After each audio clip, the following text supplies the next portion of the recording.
محرم کی کیا فضیلت ہے اس پر میں انشاءاللہ بھی بات کروں گا، لیکن مسئلہ یہ ہے کہ جب ہم اللہ تعالیٰ کو اپنے طریقے سے راضی کرنے کی کوشش میں لگتے ہیں تو معاملہ خراب ہوتا ہے۔ اللہ تعالیٰ نے آسمان سے اپنے بندوں کی ہدایت کے لیے جو دین نازل کیا، وہ دین اللہ کی بندوں پر حجت ہے۔ حجت کا مطلب دلیل ہے۔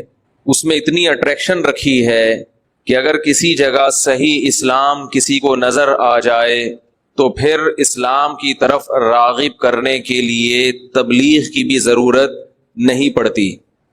یہ جو صحابہ کرام پوری دنیا میں گئے اور غیر مسلم بہت کثرت سے مسلمان ہوئے، تو ان غیر مسلموں میں اکثریت ایسی تھی جنہیں تبلیغ نہیں کی گئی، وہ خود مسلمان ہوئے۔ کیوں مسلمان ہوئے؟ انہوں نے صحابہ کرام کی زندگیوں میں اسلام کو دیکھا تو انہیں پتہ چلا کہ یہ ہے ریئل اسلام، تو وہ خود اپنی طرف مائل کرتا ہے انسان کو۔ اسلام نام ہے ظاہری اور باطنی گندگی سے بچنے کا۔ اسلام کس چیز کا نام ہے؟ ظاہری گندگی بھی، وَذَرُوا ظَاهِرَ الْإِثْمِ وَبَاطِنَهُ، اسم گندگی ہے، برائی ہے، یعنی اعمال بھی پاکیزہ ہوں، لباس بھی پاکیزہ، جسم بھی پاکیزہ، خوراک بھی پاکیزہ۔ قرآن نے اس کو 2 لفظوں میں بیان کیا۔ قرآن میں بعض آیتیں ایسی ہیں کہ اسلام کو 2 لفظوں میں قرآن نے بیان کیا ہے۔ ان میں سے ایک آیت یہ بھی ہے جو میں بھی آپ کے سامنے بیان کر رہا ہوں، کُلُوا مِنَ الطَّیِّبَاتِ وَاعْمَلُوا صَالِحًا، پاکیزہ کھاؤ، عمل بھی پاکیزہ کرو۔ نہیں آ رہی؟ کھاؤ بھی پاکیزہ، کام بھی کیسے کرو؟ بولے نا بھائی، پاکیزہ، اچھا کھاؤ اچھا کرو، ختم۔ پورا اسلام ان 2 لفظوں میں سمیٹ دیا اللہ تعالیٰ نے۔ اچھا کھاؤ گے تو کوئی آپ کو کھاتا دیکھے گا تو اسے اچھا لگے گا۔ کیا خیال ہے بھائی؟ چائنیز جب کتے کھاتے ہیں آپ کو اچھے لگتے ہیں؟ اس وقت وہ جب بلی کھاتے ہیں آپ کو اچھے لگتے ہیں؟ ہم جب بریانی کھاتے ہیں تو ہم یقیناً چائنیز کو اچھے لگتے ہیں، اچھے نہ بھی لگیں تو برے کم از کم نہیں لگیں گے۔ وہ یہ نہیں کہتے ہاں کیا کھا رہا ہے، گند کھا رہا ہے، یہ نہیں کہیں گے۔ اچھا کھاؤ اور کام بھی کیسے کرو؟ اچھے۔ اچھا کھانا کا مطلب یعنی حلال کھاؤ، پاکیزہ کھاؤ، من الطیبات، پاکیزہ۔ تو یہ پاکیزہ کھانے کی بھی اللہ نے 2 قسمیں کی، روحانی نجاست بھی نہ ہو اور ظاہری نجاست بھی نہ ہو۔ ظاہری نجاست کے جیسے سور کھا رہے ہیں، کتے کھا رہے ہیں، وہ ویسے ہی نجس ہیں، گندے ہیں۔ اور روحانی نجاست کا مطلب یہ ہے کہ کھا تو رہے ہیں حلال مرغی مگر پیسے کون سے تھے؟ حرام کے، چوری کے پیسوں سے کھا رہے ہیں، کسی کی جیب سے پیسہ نکال کے کھا رہے ہیں، تو اس میں روحانی طور پر گندگی ہے۔ چوری کی روٹی، چوری کی مرغی حرام ہے نا؟ کیا خیال ہے بھائی؟ تو اس میں روحانی طور پر گندگی ہے، اچھا نہیں کھا رہے آپ، حرام پیسوں سے کھا رہے ہیں۔ اسی طرح اللہ نے ہمیں حکم دیا کام بھی کیسے کرو؟ بولو بھائی، اچھے۔ کام اچھے کیسے ہوتے ہیں؟ جس کو فطرت سلیمہ اچھا قرار دے۔ آپ کسی کی خدمت کرتے ہیں تو سب اس کو اپریشیٹ کریں گے، ماشاءاللہ بہت اچھا۔ حق دبائیں گے، سب برا بلا کہتے ہیں، انسانی فطرت اس کو قبول نہیں کرتی۔ سخاوت انسانی فطرت کو اچھی لگتی ہے، بخل اور کنجوسی انسانی فطرت کو بری لگتی ہے، بشرطے کہ فطرت ہی خراب نہ ہو گئی ہو۔ کسی کی نیچر ہی خراب ہو گئی ہے تو اسے تو کنجوس آدمی بہت اچھا لگتا ہے، اور سخی اسے بے وقوف لگتا ہے۔ اسے سخی لگے گا بے وقوف، اور کنجوس لگے گا اپنے جیسا ہے نا۔ جیسے چائنیز کو کتا کھانے والا اچھا لگتا ہے، جو کتا نہیں کھاتا انہیں وہ کتا لگتا ہے، تو وہ فطرت چینج ہو گئی ہے۔ جھوٹ، انسانی فطرت جھوٹ کو قبول نہیں کرتی، برا دیکھو بچے بھی جھوٹ بولتے ہیں تو وہ تھوڑا سا شرما رہے ہوتے ہیں، انہیں احساس ہوتا ہے کہ غلط کر رہے ہیں، یہ فطرت ہے، فطرت انکار کرتی ہے انسان کی، غلط ہے یہ۔ لیکن ایک وقت آتا ہے جھوٹ بول بول کے انسان جھوٹ سے محبت اور سچ سے نفرت، اسے جھوٹے لوگ ہی پسند ہوتے ہیں، وہ سچوں کے ساتھ چل ہی نہیں سکتا۔ تو اللہ نے بتایا کہ کھاؤ بھی اچھا اور کرو بھی اچھا، یعنی عمل بھی پاکیزہ ہونا چاہیے، گندا عمل نہیں ہونا۔ زنا گندا عمل ہے، جھوٹ گندا عمل ہے، چوری گندا عمل ہے، ڈکیتی گندا عمل ہے، رشوت گندا عمل ہے۔ 2 نمبریاں بھی ایک صاحب نے کال کی، تاجر کوئی آج کل کوئی تاجر مفتیوں سے مسئلہ پوچھے تو سمجھ لو بہت نیک ہے، کیونکہ تجارت میں لوگ علماء سے نہیں پوچھتے، نماز روزے کے مسائل تو پوچھیں گے، تجارت میں کہتے ہیں ان مولویوں کو ایک طرف رکھو، یہ کم وقت پیسے کمانے نہیں دیں گے۔ سمجھ میں آ رہی ہے بات؟ تو ایک تاجر نے فون کیا کہ ہم بولیاں لگتی ہیں نا، تو کوئی بھی مارکیٹ میں جب کوئی چیز کوئی کمپنی سیل کرتی ہے تو بولی لگاتی ہے، یعنی وہ نیلام کرتی ہے اس چیز کو، بھئی کون کتنے میں خریدے گا۔ تو ہم آپس میں طے کر لیتے ہیں کہ تو جو ہے اتنی قیمت لگانا اور میں اس سے کم لگاؤں گا، تاکہ وہ میرے سے مجھے بیچنے کے بجائے آپ کو بیچ دے. بات آ رہی ہے سمجھ میں؟ یعنی پہلے سے مکمکا کر کے بیٹھے ہوئے ہوتے ہیں خریدار کہ میں اس چیز کی قیمت کم لگاؤں گا تاکہ مجھے نہ بیچے اور وہ آپ کو بیچنے پر مجبور ہو جائے. اس کا میں آپ سے کمیشن لوں گا. بات آ رہی ہے سمجھ میں؟ بھائی 10 آدمی پہنچے, ایک چیز نیلام ہو رہی ہے اسے خریدنے کے لیے, یہ کم قیمت لگا رہے ہیں کیونکہ ان کا ارادہ خریدنے کا نہیں ہے, بلکہ ان کا ارادہ یہ ہے کہ کچھ لوگ تو کٹے نا اور ہم اس کے حق میں کیا ہو جائیں, دستبردار ہو جائیں. اس کا کمیشن لوں گا میں اس سے. شرن جائز ہے یہ؟ میں نے کہا جائز نہیں ہے. کس بات کا کمیشن لے رہا بھائی تو؟ کوئی تو ہی نہیں بنتا اس کمیشن کا. اس کی چیز ہے وہ آگے جتنے میں فروخت کرے. رسول اللہ صلی اللہ علیہ وسلم نے نجش سے منع کیا. وہ یہی ہوتا ہے کہ آپ بولی میں شریک ہوتے ہیں, آپ کا ارادہ خریدنے کا نہیں ہوتا, بس ریٹ کو ایک حد تک لانے کا ارادہ ہوتا ہے. یہ آپ دھوکہ دے رہے ہیں بیچنے والے کو. آپ جب ریٹ لگا رہے ہیں یہ چیز میں 1000 کی لوں گا, آپ کا ارادہ نہیں ہے. وہ یہ سمجھ رہے کہ 1000 میں واقعی ایگری ہے لینے کے لیے. آپ کا مقصد ہوتا ہے کم ریٹ تاکہ زیادہ والے کو بیچ دے وہ. تو یہ دھوکہ ہے, اور یہ مارکیٹ میں ہول سیل کے حساب سے یہ دھوکہ ماشاءاللہ پبلک بولو نا بھائی دے رہی. تو کہنے لگے اس کا تو فائدہ بائر کو جا رہا ہے, جو بیچنے والا ہے اس کو فائدہ ہو رہا ہے. بائر بیچنے والے کو کہتے ہیں, خریدنے والے کو کہتے ہیں, بیچنے والے کو کہتے ہیں. وہ میں نے وہ پچھلی دفعہ انگلش میں بولا نا, I have had a car for 10 years اور I have a car for 10 years میں فرق ہے. تو واقعی فرق ہے, کسی انگریزی دان سے پوچھو جا کے. سوال لوگوں نے کہا وہ فور پہ زیادہ زور دے رہے ہیں کہ فور ہی استعمال ہوگا. تو میں فور یا سینس کا مسئلہ نہیں ہے, وہ تو مجھے بھی پتا ہے سینس کہاں استعمال ہوتا ہے, فور کہاں استعمال ہوتا ہے. مسئلہ یہ ہے کہ میرے پاس ایک کار 10 سال سے ہے, اس کے لیے I have a car for 10 years کا جملہ غلط ہے. سمجھ رہے ہیں؟ میرا جو فوکس کر رہا ہوں میں ہیو ہیڈ اور ہیو, یہ ہیو کے استعمال کو میں یہ مقصد کوئی شعبہ مجھے تو فارغ آدمی ہوں میں انگلش میں, لیکن میں بتا رہا ہوں کہ جو ہمارے بہت سے پڑھے لکھے بھی کیا ہیں, فارغ ہیں. یہ کہنے کا مقصد ہے. اور ان سسٹم کی وجہ سے, ایسا نہیں کہ لوگوں میں صلاحیت نہیں ہے, سسٹم بیڑا غرق کر رہا ہے, تعلیم ہے ہی نہیں.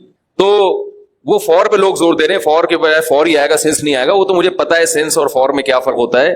مسئلہ یہ ہے کہ وہ ٹینسز کا استعمال نہیں آتا بہت سے لوگوں کو. آپ کو آتا ہے, جو بیان سن رہے ہیں ان کو آتا ہے, ان کے علاوہ کی بات کر رہا ہوں.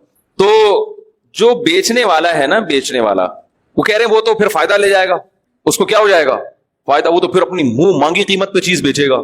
اس کو ہم منہ مانگی قیمت پہ بیچنے سے بچنے کے لیے یہ کرتے ہیں. تو بھائی اس کا حق ہے کہ وہ اپنی چیز منہ مانگی قیمت پہ بیچے.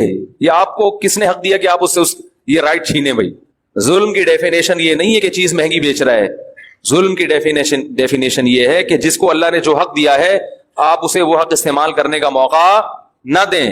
سمجھ رہے ہیں؟ یہ میری پگڑی ہے, مگر اس کی قیمت 1 کروڑ روپے لگا دوں کہ میں 1 کروڑ میں بیچوں گا, تو کیا یہ ظلم ہے؟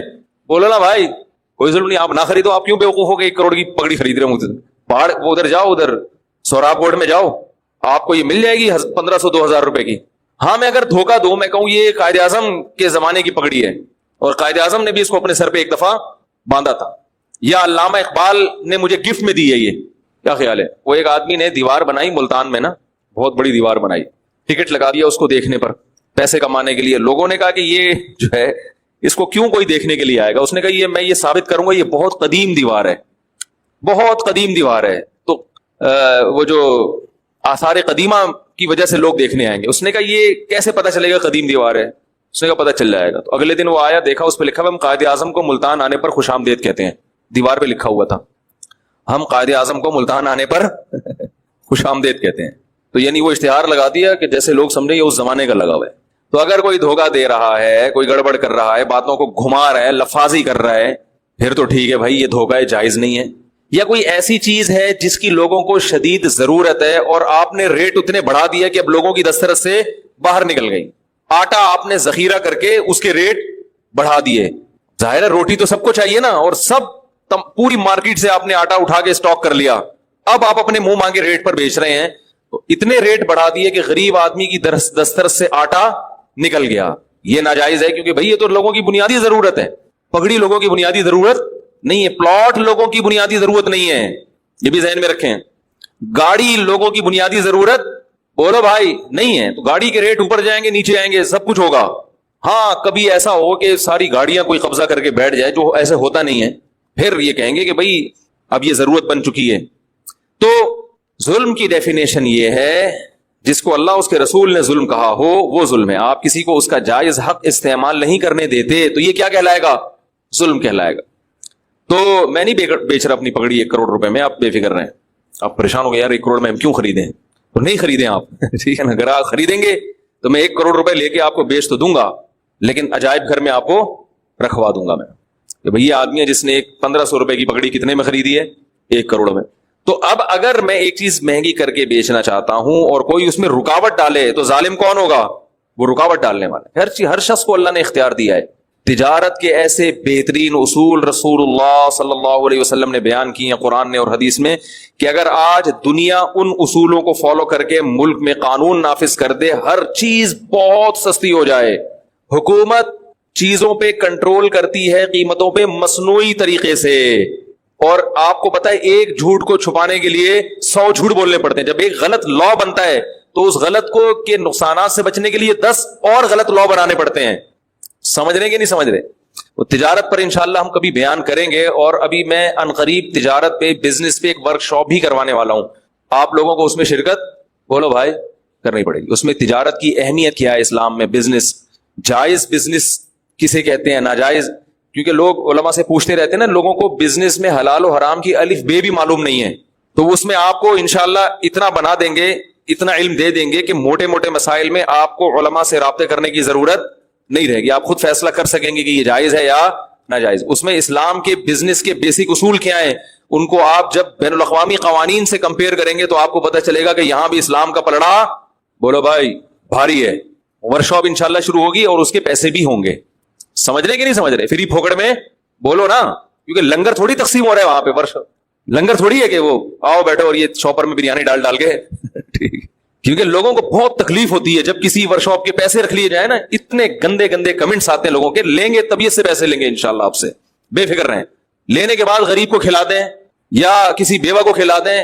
وہ جیسے ابھی چھوڑیں, زیادہ تفصیل میں نہیں جاتا میں, وہ ہماری مرضی, یہ خود کھا جائے ہماری مرضی ہے. وہ جس نے آنا ہے نہیں ہے بڑھ میں جائے, کیا خیال ہے؟ اس قسم کی جو ورک شاپس ہیں نا, ان میں پیسے لینا تجربے سے ثابت ہوا ہے کہ انتہائی ضروری ہے, بہت ضروری ہے. ابھی دیکھو رفیع بھائی نے رشتوں کا کام شروع کیا فری پھوکٹ میں. کتنے رجسٹر جمع ہو گئے؟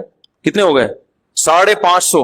سارا دن لڑکے لڑکیاں دائیں سے بائیں کرتے رہتے ہیں بیٹھ کے, اس کو ادھر لگا دو, اس کو یہ والا ادھر پارسل کر دو, یہ ادھر مناسب رہے گی, اس کو ادھر پارسل کر دو, یہ والا نہیں, یہ ادھر کے لیے اچھا نہیں لگ رہا. تو 550 میں میرا خیال ہے 300 غیر سنجیدہ ہوں گے جنہوں نے ویسے ہی فون کر کے نام لکھوا دیا کہ آ گئی تو ٹھیک ہے, نہیں تو کوئی مسئلہ. اب وہ ان کو بتا رہے ہیں یہ تمہارے لیے مناسب نہیں, یہ نہیں چلے گی, یہ بھی نہیں چلے گی, یہ بھی نہیں چلے گی. انہوں نے نام لکھوایا اس لیے کہ کوئی بھور پری آ گئی, اتفاق سے تکا لگ گیا تو ٹھیک ہے, ورنہ ٹائم ویسٹ, اپنا بھی اور دوسروں کا بھی. سمجھ رہے کہ نہیں سمجھ رہے؟ دیکھو تبلیغ والے اگر فری پھوکٹ میں لے کے جاتے ہیں آپ کو اور کہتے ہیں ہم کھلائیں گے, ہم پلائیں گے, تو سب یہاں سے 4 مہینے کے لیے پوری مسجد تشکیل کراتی کہ نہیں کراتی؟ یار لنگر بھی مل رہا ہے 4 مہینے کے لیے اور تفریح فری پھوکٹ کی ہو رہی ہے. بھائی گھومنے پھرنے تو چلے جائیں گے نا, دنیا تو گھوم لے گا انسان. تو تبلیغ والوں نے رکھا بھائی جتنا خرچہ آئے گا پیسہ آپ کو خود دینا پڑے گا, ٹھیک ہے نا. کوئی ٹرسٹ نہیں ہے, کوئی انہوں نے ایسا ادارہ نہیں بنایا کہ جو لوگ تبلیغ میں جائیں گے تو ان میں جو غریب ہیں ان کے ساتھ تبلیغ والے تعاون کریں. نہ ادھار لے کے جاؤ پیسہ. وہ ایسے کلیکشن نہیں کرتے, وہ ایسے کرتے ہیں کہ آپ اس طرح سے کرتے ہیں کہ جماعت میں جب نکلے تو امیر صاحب کے پاس پیسے پہلے جمع کرا دو. ادھار کا نہیں رکھتے وہ لوگ. تو اس سے فائدہ کیا ہو رہا ہے؟ مخلص لوگ جا رہے ہیں. سمجھ رہے کہ نہیں سمجھ رہے؟ تو بے فکر رہیں, اتنی زیادہ فیس نہیں ہوگی کہ آپ کوئی ہم اس کو بزنس ہی کا وہ بنا دیں, ایسا نہیں ہے. لیکن یہ بہت ضروری ہے. اس زمانے میں 2 چیزیں ہیں کہ ایک تو مسلمانوں میں بزنس کا رجحان کم ہو رہا ہے, یہ بہت خطرناک ہے.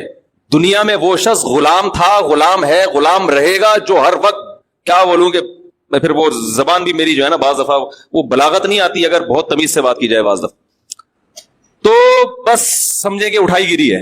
ہر وقت باس کی مکھن, اور جناب وہ ہر وقت جو آفسوں کا دفتروں کا ماحول ہے آپ دیکھیں نا جا کے کیا ہے, سوچ ہی نہیں بڑھتی انسان کی. ہمارے نبی نے تجارت کی. حضرت عثمان کیا تھے بولو بھائی؟ تاجر تھے.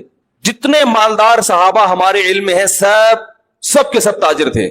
بعض لوگ اس پہ اشکال کرتے ہیں سارے تجارت کریں گے تو ملازمت کون کرے گا. جیسے ایک صاحب نے مجھ سے بھی سوال پوچھا کہ آپ کہتے ہیں اپنا مکان ذاتی مکان کے بجائے کرائے پہ رہ لو, وہ پیسہ کہیں اور لگا لو, تو جب سب کرائے پر لیں گے تو پھر کرائے پہ مکان ملے گا کہاں سے؟ اشکال سمجھ رہے ہیں بھائی؟ جب سب کسی کا ذاتی مکان ہی نہیں ہوگا مفتی صاحب کے بیانات سن کے, تو کرایہ دار کو گھر کہاں سے ملے گا؟ وہ بھی تو کسی کا ذاتی مکان ہی ہوگا نا جس میں کرایہ دار جا کے رہے گا. بھائی آپ ہی کی سمجھ میں نہیں آ رہا تو کیسے پھر جواب کیسے سمجھیں گے؟ بھائی جب سب لوگ نیک بن جائیں گے اور ذاتی مکان بنانا چھوڑ دیں گے، دنیا کو مسافر خانہ سمجھیں گے، دنیا ہے گزر گئی گزران، کیا جھونپڑی کیا میدان، کیا اپنا ذاتی گھر، کرائے پہ رہو، تو جو ہم کرائے پہ رہتے ہیں وہ بھی تو کسی کا ذاتی گھر ہوتا ہے، تو پھر کرائے پہ بھی گھر نہیں ملے گا۔ تو بھائی بیان پورا سنا کریں تسلی کے ساتھ، مولانا صاحب کہہ کیا رہے ہیں۔ جیسے نوجوان نے میرا شادی پہ بیان سن لیا، یہ نہیں کہا کہ اپنے خرچے پہ، یہ والا نہیں سنا، اب ابا کو جا کے خون پی رہا ہے ابا کا کہ مفتی صاحب نے کہا 15 سال میں شادی ہو جانی چاہیے، تو مفتی صاحب نے یہ بھی تو کہا کہ اپنے خرچے پہ ہونی چاہیے، یہ والا نہیں سنا۔ کئی لوگ ایسے ہیں نوجوانوں نے خون پیا ہوا گھر جا جا کے ابا کا شادی کراؤ شادی کراؤ شادی کراؤ، ابا کہہ رہے کہ ابا تو ویسے ہی کسی کام کا نہیں ہے، بہو بھی میرے کھاتے میں لا کے ڈال رہا ہے، پھر سارے پوتے نواسے بھی میرے کھاتے میں لا کے ڈالے گا، میں کوئی کولوں گا بیل سمجھا ہوا ہے تو نے مجھے۔ تو کیا بات کر رہا تھا؟ نہیں یہ جو ابھی بات آئی تھی آدھا بیان، ہاں ذاتی مکان جو ہے نا بھائی، میں نے ذاتی مکان بنانے سے منع نہیں کیا، میں آپ سے یہ کہہ رہا ہوں کہ اگر اللہ نے بہت دیا ہے تو ذاتی مکان بناؤ، پیسے جوڑ جوڑ کے نہ بناؤ۔ جب اللہ نے آپ کو پیسہ دیا تو 3 چیزوں کو پہلے فوکس کرو۔ نمبر 1 خوراک سب سے ٹائٹ، ذاتی مکان بنا لیا لیکن اچھا کھانے کے پیسے نہیں بچے، بھاڑ میں جائے ایسا مکان۔ یہ بھی تو باڈی بھی تو مکان ہے نا، ارے پہلے اس کی ہڈیوں کا سریا مضبوط کرو پھر مکان میں سریا ڈالو۔ دودھ پینے کے پیسے نہیں ہے کم وقت کے پاس ہے بھائی، کیلشیم گھڑیوں ادھر کم ہو رہا ہے، فخر اس پہ کر رہا ہے میں نے ذاتی مکان بنایا، یہ مکان میرا ہے۔ ابے تو نے اتنی قسطوں پہ مکان لیا اور اتنی انویسٹمنٹ تم نے تھوپ دی اس کے اوپر، تم نے پوری زندگی تم جو کرنے کی جو اہم اس سے زیادہ چیزیں تھی، یہ تو بھائی چھت تو کرائے کے گھر پہ بھی ہو جاتی ہے نا، وہی چھت ہوتی ہے وہی پنکھا ہوتا ہے، لوگ کہتے ہیں مالک مکان نکال دے گا تو نکال کے روڈ پہ تھوڑی کہیں اور چلے جاؤ۔ میں نے تو لاکھوں میں کوئی ایک کرایہ دار ہوتا ہے جو بیچارہ روڈ پہ آتا ہے، بلکہ کرایہ دار کو روڈ پہ لانا آسان نہیں ہے، وہ کم وقت نکلے گا کہاں؟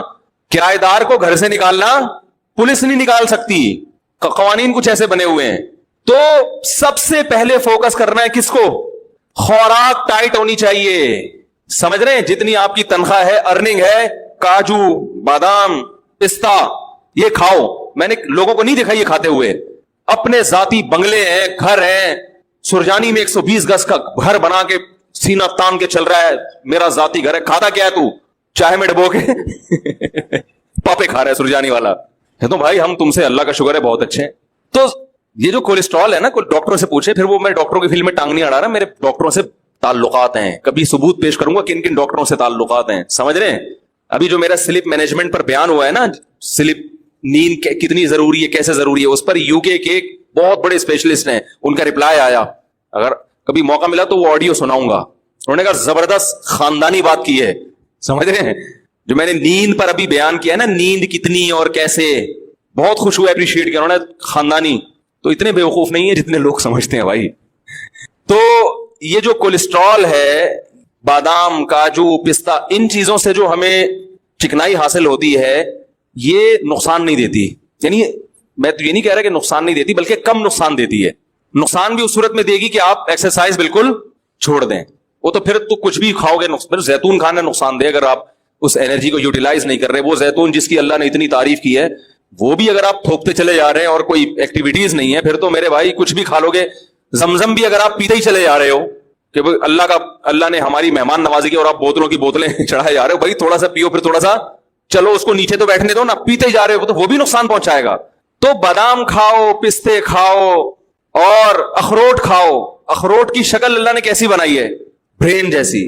یہ اللہ کی عجیب قدرت ہے، کچھ چیزیں ایسی اللہ نے بنائی ہیں کہ ان کی شکل میں اللہ نے میسج رکھ دیا ہے، سمجھ رہے ہو کہ یہ اس کے لیے مفید ہے۔ بالکل اخروٹ کا چھلکا بھی کھوپڑی جیسا، اور اندر سے جب نکلتا ہے تو کیسا؟ دماغ، بہت مفید ہے دماغ کے لیے۔ مسئلہ ہی سارا دماغ کا ہے نا ہماری قوم کا۔ بھائی اگر لوگ اخروٹ کھانا شروع کر دیں، آدھے مسائل قوم کے ویسے ہی حل ہو جائے۔ یہ سارا مسئلہ کہاں کا ہے؟ کھوپڑی میں ہی تو بات سمجھ میں نہیں آ رہی ہوتی۔ اب دیکھو میں کتنی اہم بات کر رہا ہوں کہ آدھی سے زیادہ لوگوں کی یہ سمجھ میں نہیں آئے گا۔ ابھی جائیں گے پھر وہی کھائیں گے، باہر سے جوس کے ڈبے لے کے پیئیں گے۔ حقیقت بتا رہا ہوں، چپس کھائیں گے جو دکانوں پہ مل رہے ہیں، جس کا یہ بھی نہیں پتا کہ پلاسٹک ہے یا کاغذ ہے، کیا ہے یہ۔ ویسے تو کاغذ نہیں، آلو ہی ہے، لیکن ایک مثال دے رہا ہوں کہ کچھ پتا نہیں ہے۔ وہی الٹا پلٹا جو گند بلا کھا رہے ہیں وہی کھاتے چلے جائیں گے۔ تو سب سے پہلے فوکس کس کو کرو میرے بھائی؟ خوراک اچھی ہونی چاہیے، ٹائٹ ہونی چاہیے، اس پہ لگاؤ پیسہ۔ اگر گھر خریدنے کے پیسے نہیں بچتے، بولو کوئی مسئلہ نہیں ہے، پہلے یہ جو میرا گھر ہے نا جس میں میری روح رہتی ہے، اس باڈی کا اسٹرکچر، اس پہ کنسٹرکشن کا کام کرنا ہے سب سے پہلے۔ بولو میں نے ٹھیکیدار کو ٹھیکہ دیا ہوا ہے کہ یہ جو 5.5-6 فٹ کی باڈی ہے اس پہ کنسٹرکشن کا کام کر کے اس کو انسان کا بچہ بنانا ہے. دیکھنے میں کیا لگے, یہ بیمار نہ لگے دیکھنے میں. ایک بیماری اللہ کی طرف سے ہوتی ہے بھائی, وہ تو پیغمبروں پر بھی ہوئی ہے. وہ تو جتنا اچھا کھاؤ گے. وہ بہاریوں میں ایک مثال مشہور ہے کہ جب انسان کی شامت آتی ہے تو اونٹ پہ بیٹھے ہوئے کو بھی کتا کاٹ لیتا ہے. حالانکہ اونٹ کتنا اوپر بندہ کتنا, کتا وہاں تک پہنچ جاتا ہے. وہ تو اللہ کی قدرت ہے. لیکن ہمیں اپنے ہاتھوں سے اپنے آپ کو ہلاکت میں ڈالنے کا حکم تو نہیں ہے نا. میں لوگوں سے کہتا ہوں یار وہ تل کا تیل نکلواؤ جوڑیا بازار سے جا کے, اس میں کھانا پکا کے کھایا کرو, بہت ٹائٹ ہے صحت کے لیے. کرو ابے بھائی بہت مہنگا پڑے گا, لوگ مجھے کہہ رہے ہوتے ہیں. میں کہتا ہوں یہ جو اپنی گاڑی میں تو پیٹرول ڈال رہا ہے اس سے سستا پڑے گا. صحیح ہے نا, اس سے کیا پڑے گا. اور جب صحت خراب ہوگی, خدا کی قسم صحت مند آدمی رکشے میں چلے جائے وہ زیادہ اچھا ہے بنسبت اس کے کہ بیمار لینڈ کروزر میں جا رہا ہو. آپ کے نیچے لینڈ کروزر ہو, صحت ٹھیک نہ ہو, ہے لینڈ کروزر ہے اور کبھی بھی خطرہ ہے, مر سکتا ہے, ہارٹ اٹیک, شوگر, ہر وقت ہر چیز ناپ تول کے چل رہی ہے. گاڑی آٹومیٹک ہے, خود مینول پہ آئے ہوئے ہیں. گاڑی آپ نے کیا رکھی ہوئی ہے, آٹومیٹک. خود کس پہ ہے, خود مینول. شوگر لیول کنٹرول اتنی کھانی ہے, ڈاکٹر نے کہا ابھی پھر چیک کرنی ہے کہ نہیں ہے. تو گاڑی مینول ہو, خود کو جو اللہ نے ہمیں آٹومیٹک بنایا ہے, ہماری باڈی شوگر لیول کو خود ہی کنٹرول کرتی ہے کہ نہیں کرتی. زور سے بولیں, زور سے. بھائی جب تک شوگر کی بیماری نہیں ہوتی شوگر لیول خود ہی کنٹرول ہوتا ہے. جب تک کولیسٹرول کی بیماری نہ ہو کولیسٹرول لیول بھی باڈی خود ہی, دیکھو جوان آدمی گند والا بھی کھاتا رہے کولیسٹرول لیول پھر بھی کنٹرول میں رہتا ہے نا, باڈی خود ہی اس کو سیٹنگ پہ لاتی ہے. میٹابولزم اتنا اچھا ہوتا ہے اندر کا جو سسٹم ہے کہ وہ فیٹ کو پیدا ہونے ہی نہیں دیتا. تو گاڑیاں پہ زیادہ زور ہے کہ یار مینول آٹومیٹک ہونی چاہیے, اور اپنی باڈی کو بیڑا غرق کر کے رکھا ہوا ہے. تو یہ دنیا کی محبت ہے, یہ دنیا کی محبت ہے. دیکھنے میں تو لگ رہا ہے دنیا کی, لیکن حقیقت میں دنیا کی محبت ہے یہ. تو اپنی باڈی پہلے کس پہ رکھو بھائی, جو اللہ کا نے بنایا ہوا سسٹم ہے. تو پہلے ٹھیکیدار کو ٹھیکہ دو, بولو بھائی یہ جو 5.5-6 فٹ کا انسان ہے نا اس پہ کنسٹرکشن کا. بچوں پہ بھی کنسٹرکشن کیا, ان کی تو گروتھ ہو رہی ہے نا. بچوں کو بھی کمبختوں کو گند بلا کھلایا جا رہا ہے کہ بس ذاتی گھر ہے. یہ کس کا گھر ہے بیٹا, اللہ کا بڑا فضل ہے کہ ہم کرائے کے گھر میں نہیں. اپنی زمین, اپنی چھت اپنی ہی ہوتی ہے. اپنی چھت صرف قبر کی ہوگی, یاد رکھو, وہاں سے کوئی نہیں نکالے گا آپ کو. باقی یہ آپ کی اپنی نہیں ہے. اتنا پنکھوں سے دیواروں سے دل مت لگاؤ. سمجھ رہے ہو کہ نہیں سمجھ رہے. آپ کیسے ہیں باڈی بھی تو ختم ہو جائے گی, باڈی ختم ہو جائے گی یقیناً, لیکن باڈی اگر اچھی ہوگی تو ختم ہوتے ہوتے ایسے کارنامے کر کے جائے گی کہ اس کا ثواب اس کو قبر میں ملے گا. ذاتی مکان کا کوئی ثواب قبر میں نہیں ملتا. اس گناہ پر کوئی بھی دیکھا کہ آپ کے فرشتے آپ کا کوئی ایک گناہ معاف کر دیں, کہ ذاتی گھر میں رہتا تھا کرائے کے گھر میں, آپ کا ذاتی فرشتے کے چل نماز معاف کر دی میں نے تیری, ٹھیک ہے, ذاتی گھر میں رہتا تھا. تو سب سے پہلے کس کو فوکس کرنا ہے, آج محرم پہ بیان کرنا تھا, ادھر آگے آخر میں انشاءاللہ آ رہے ہیں محرم پہ. یہ بھی تو ضروری چیزیں ہیں بھائی, جو عمل تو کرو نا پہلے, جو اللہ نے اس کے رسول کی احکامات ہیں ان کو تو فوکس کرو. تو سب سے پہلے کس چیز کو فوکس کرنا ہے, بولو نا, خوراک. بادام کھاؤ, پستے کھاؤ, سے جان آئے گی, طاقت آئے گی, اچھا والا کولیسٹرول پیدا ہوگا, ٹھیک نا. There are 2 types of cholesterol, گندا والا اور, دیکھو ڈاکٹروں کی زبان اپنی ہوتی ہے نا, وہ تو کولیسٹرول کی قسم, ہم لوگ نے اس کو آسان کیا اچھا والا گندا والا. کبھی کولیسٹرول چیک ہو نا, ڈاکٹر رپورٹ دیکھے کسی مریض کی, تو وہ یہ والا آپ کا بڑا ہے. میں ان سے کہتا ہوں ڈاکٹر صاحب ہمیں دیسی زبان میں اچھا والا بڑا ہوا ہے کہ گندا والا بڑا ہوا ہے, ہمیں دیسی زبان میں بتاؤ بھائی. تو دوسری چیز جس کو فوکس کرنا ہے بہت زیادہ, سواری. کس کو, بولو نا بھائی, سواری.